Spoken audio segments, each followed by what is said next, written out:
నువ్వు ఈ మధ్య పీఠానికి రావట్లేదు అని ఒక సన్యాసి కానీ పీఠాధిపతి కానీ అన్నాడు అంటే ఆయన ఆ పీఠంలో ఉండడానికి అనర్హుడు, సందేహం లేదు. అనకూడదు, ఆ మాట రాకూడదు అక్కడ. అసలు వీళ్ళ మీద ఆయన దృష్టే ఉండకూడదు. ఆయన దృష్టి బ్రహ్మధ్యానం మీద ఉండాలి. అంతా బ్రహ్మస్వరూపం. అక్కడ కోటీశ్వరుడు పక్కన కుక్క రెండు సమానంగా చూడగలిసిన వాడే పరమహంస పరివ్రాజం. అలా ఎంతమంది ఉండగలరండి? ఉండలేరు.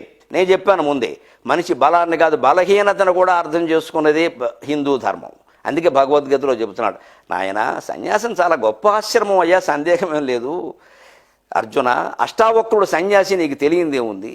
అష్టావక్రుడు 8 వంకరలు, కాళ్ళు వంకర, మూతి వంకర, ముక్కు వంకర, చేతులు వంకర, ఇన్ని వంకరలు ఉండేవాడు. త్రేతాయుగంలో జనక మహారాజుకి జ్ఞానాన్ని బోధించిన మహానుభావుడు చిరకాలం జీవించాడు. ద్వాపర యుగం వరకు ఉన్నాడు. ఇంతకాలం మీరు ఎందుకు జీవిస్తున్నారంటే భగవంతుడు స్వయంగా శ్రీకృష్ణుడుగా అవతరిస్తున్నాడు అయ్యా శ్రీమన్నారాయణమూర్తి, ఆయన్ని చూసి కానీ నేను ఈ శరీరం వదలనన్నాడు. అష్టావక్రుడు అంత గొప్పవాడు, శ్రీకృష్ణుడు అంత గొప్పవాడు. ఈయన చూడడం కోసం ఉన్నాడు ఆయన.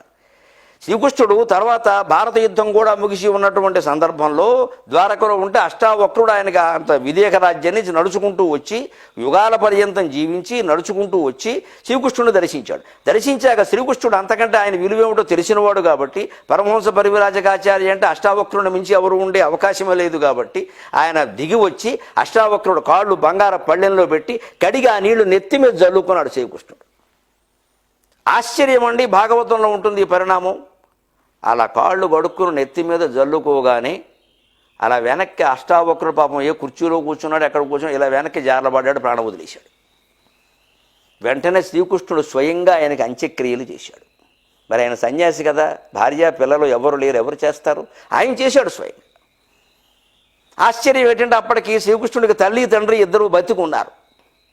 తల్లి దేవకీదేవి, తండ్రి వసుదేవుడు బతుకున్నారు. బతుకుండగా శ్రీకృష్ణుడు సన్యాసికి అంత్యక్రియలు చేశాడు. మన సమాజంలో ఓ పిచ్చి నమ్మకం, తల్లిదండ్రులు బతుకున్నవాడు ఎవరు కర్మకాండ చేయకూడదు, శవాన్ని మోయకూడదు, ఎక్కడికి వెళ్ళకూడదు. ఎన్ని నమ్మకాలు బూజు పెంచేశారు బాగా. అదేదో చేస్తే వీళ్ళ తల్లిదండ్రులు పోతారని. ఎక్కడ లేదండి, శ్రీకృష్ణుడు స్వయంగా తల్లి తండ్రి బతుకున్నవాడు కర్మకాండ చేశాడు. దేవుళ్ళు మనకి మానవత్వాన్ని నేర్పితే మనం వాళ్ళని పూజించేసి మళ్ళీ దానవులుగానే మిగులుతున్నామండి. నన్ను మన్నింతులుగాక. నా ఆవేదన అంతా అదే. నేను ఆధ్యాత్మిక ప్రసంగాలన్నీ అత్యున్నతమైన మానవత్వం కోసం చేస్తాను. నేను ఊరికే ఆకులు పువ్వుల కోసం నేను మాట్లాడను.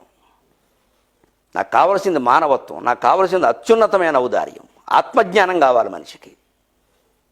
అది ఇలా ఆలోచిస్తే వస్తుంది. అష్టావక్రుడు లాంటి వాడికి శ్రీకృష్ణుడు తల్లిదండ్రి బతుకుండగా అంత్యక్రియలు చేస్తే మనం కనీసం పోయిన వాళ్ళని పరామర్శకు పంపడానికి కూడా తల్లిదండ్రి ఉన్నవాళ్ళు వెళ్ళకూడదురా, మంగళవారం వెళ్ళకూడదురా, శుక్రవారం వెళ్ళకూడదు. అసలు వెళ్ళడం వీళ్ళకి ఇష్టం లేదు. వాళ్ళు ఏడుస్తూనే ఉండాలి. అలా ఓదార్చడం కూడా ఇష్టం లేదు. మనం పరామర్శకు వెళ్ళడానికి ముహూర్తాలు చూస్తామండి. లంచం పుచ్చుకుందుకు ముహూర్తం కూడా చూడండి దేశంలో. కొన్ని లంచం పుచ్చుకోవయ్యా, ఏకాదశి కదా అని మానయి, ముక్కుడు ఏకాదశి కదా అని మానయి, ఆదివారం కదా అని మానండి, నొక్కేస్తాడు. రాహుకాలంలో కూడా పుచ్చేసుకుంటాడు. వీడియో రాహుకాలం కదా, వీడియో యమగండం. మనకి డబ్బు వచ్చేది ఉంటే ఏ రోజైనా పుచ్చేసుకుంటాం. ఇవ్వాలనేసరికి మంగళవారం ఇవ్వకూడదండి, శుక్రవారం ఇవ్వకూడదండి. ఈ మధ్యన మా నాన్నగారు పోయారని వీళ్ళు ఇవ్వని గుణం ఉండడం వల్ల వాడు పోయాడు. ఏదో ఒకటి చెప్పేస్తామండి ఎగ్గొట్టడానికి. ఆశ్చర్యకరంగా ఆ ఇవ్వడం అనేది అంత అసహ్యంగా ఉంటుంది మనిషికి. పుచ్చుకోవడం అంటే ఎంత ఆనందము. అది పోవడమే దానగుణం. అందుకే యజ్ఞోదానం తపశ్చైవ పావన అని మనీషినామన్నాడు. నువ్వు ఏ పరమహంస పరివ్రాజకులు చాలా గొప్పవారు, సన్యాసం చాలా గొప్పది, వాడి కోరికలనే ఉండవు, సాంగత్యం అనేది ఉండదు. అష్టావక్రుల్లా ఉండగలిగితే అది సన్యాసాశ్రమం, సుఖమహర్షిలా ఉండగలిగితే అది సన్యాసాశ్రమం. ఇవాళ సుఖమహర్షులే కానీ సుఖమహర్షులు ఎక్కడున్నారండి మనకి? మనకంటే ఎక్కువ సుఖాలు అనుభవిస్తుంటే. అంచేది దీని గురించి చెప్పలేదు. అది సన్యాసం చాలా గొప్పదయ్యా. కానీ అర్జున, అటువంటి వాళ్ళు ఎవరు ఉంటారు, ఎంతమంది ఉంటారు, ఎక్కడ దొరుకుతారు? అంచేత ఏ కర్మలు మానేయడం గొప్పదనం అనుకోవద్దా. ఏ కర్మ మానేసినా సరే యజ్ఞము దానము తపస్సు మానకూడదు. జీవితాన్ని యజ్ఞంలా గడపాలి, దానం చేస్తూనే ఉండాలి.